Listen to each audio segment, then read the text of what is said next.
Bahay kubo, kahit munti, ang halaman doon ay sari-sari.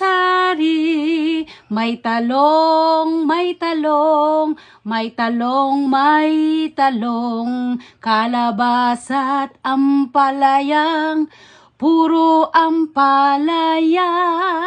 Ampalaya dito, ampalaya doon, ay sari-sari.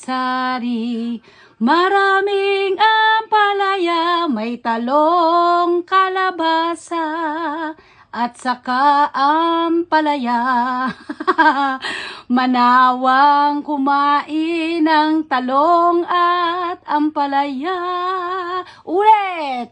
May talong, kalabasa, at napakaraming ampalaya, pampalakas, pangpadagdag ng mga anemic. Ayan na ang ampalayang malutong sa ginisa. Pwede ring isalad ni Mama Tess. Si Papa Ben tagakain, halika na kayo dito.